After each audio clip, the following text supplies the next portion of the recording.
હાંસોટના ચકચારી સાબિર કાનુંગા હત્યા કેસમાં 10 આરોપીઓને આજીવન કેદની સજા જ્યારે 2 આરોપીઓને નિર્દોષ છોડી મૂકવા માટે કોર્ટે હુકમ કર્યો હતો. અંકલેશ્વર કોર્ટ સંકુલ ખાતે ચુકાદાને લઈ કોર્ટ સંકુલ પોલીસ છાવણીમાં ફેરવી દેવામાં આવ્યું હતું, જ્યારે હાંસોટમાં પણ લોખંડી પોલીસ બંદોબસ્ત ખડકી દેવાયો હતો. કોર્ટનો સંપૂર્ણ ચુકાદો શુક્રવારના રોજ જાહેર થયો હતો.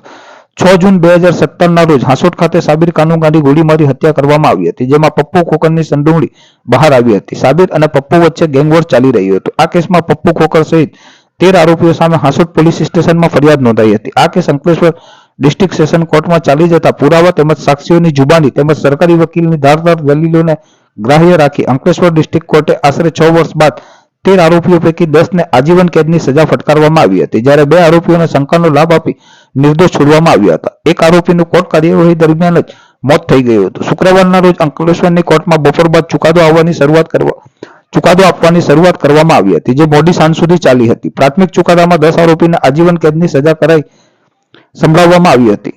કોર્ટના ચુકાદાને લઈ કોઈ અનિચ્છનીય બનાવ ન બને તે માટે અંકલેશ્વર કોર્ટ સંકુલને પોલીસ છાવણીમાં ફેરવી નાખવામાં આવ્યું હતું, તેમજ હાંસોટ ખાતે પણ કોર્ટના ચુકાદાને લઈ ચુસ્ત બંદોબસ્ત ખડકી દેવાયો હતો. આજરોજ કોર્ટનો સંપૂર્ણ ચુકાદો જાહેર કરવામાં આવ્યો હતો. તારીખ 6/6/2017ના રોજ હાંસોટ મુકામે સાબિર કાનુંગાનું મર્ડર થયેલું હતું, જેની ફરિયાદ તેમના ભાઈ સાદિક હુસેને 14 આરોપીઓ વિરુદ્ધ આપેલી, જે પૈકી એક આરોપી વિદેશ ભાગી ગયેલા. બાકીના 13 આરોપી વિરુદ્ધ હાંસોટ પોલીસે ચાર્જશીટ કરેલું, જે પૈકી એક આરોપીનું ચાલુ ટ્રાયલ દરમિયાન અવસાન થયેલું.